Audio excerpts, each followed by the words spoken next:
tubeless off, we can start installing the Nitro Mousse. Some interesting disclaimers. Don't use these on the road. They're not DOT, they're not highway use. It's probably a heat issue as you go on the road at the high speeds and transfer a lot of heat through the tire into the tube. It's probably going to break the compound down. Also, it's going to eat up the lubrication, which is also going to increase friction, which again is going to increase the heat and probably break the compound down. Shouldn't take this thing over 75. Could lead to premature wear and cause of total failure. If I know anything, it's that when things happen premature, it usually does result in failure with bike parts, is what I'm talking about. We've got this mousse here, and it comes with a tube of mousse mounting gel. Apply half of the tube to the interior of the tire. Apply the remaining half of the tube to the outside of the mousse.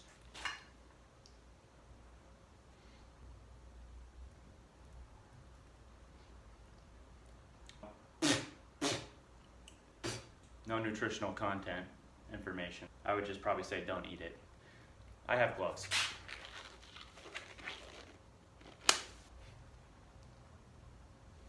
There's probably an intelligent way to apply this, seeing as how I'm not generally known for my intelligence. I'm just going to kind of finger it on there.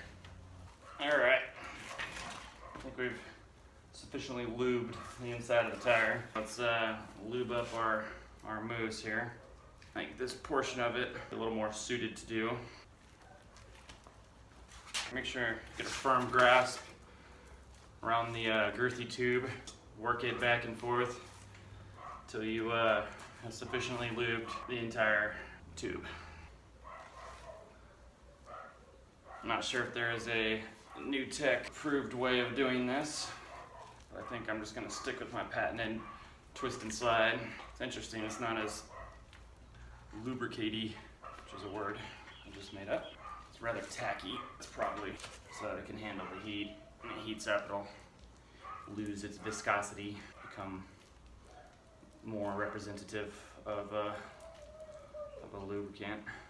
Now that we've got that all lubed up, I'm going to get this bad boy in the tire somehow.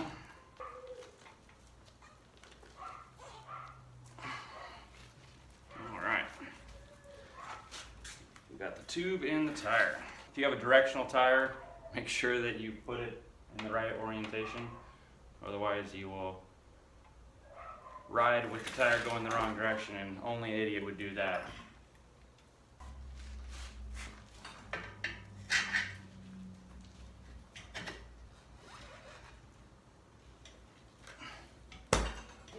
Okay, got one side on, kinda.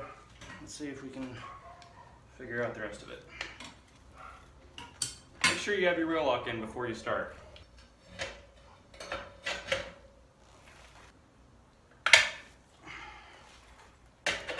Got the wheel lock in there. Let's see if we can get this back in here without having to remove the whole freaking tire.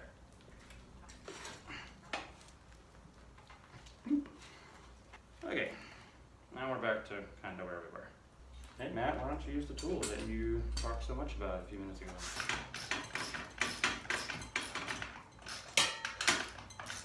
That's a good idea.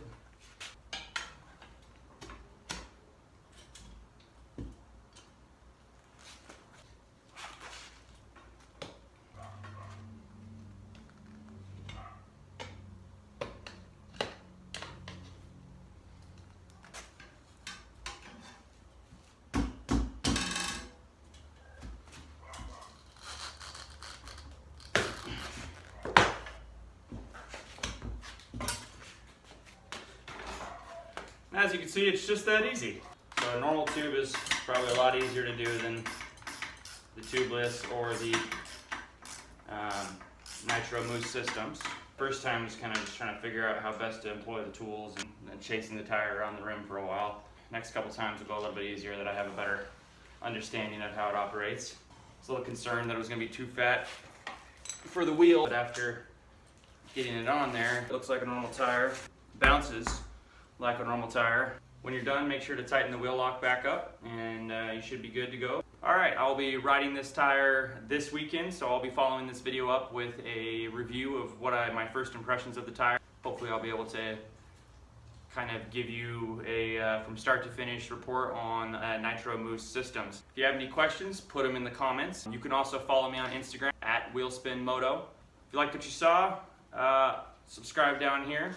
If you're interested in some ride videos, click over here. And as always, thank you for watching this video. And once again, I'm Matt with WheelspinMoto, and I'll see you next time.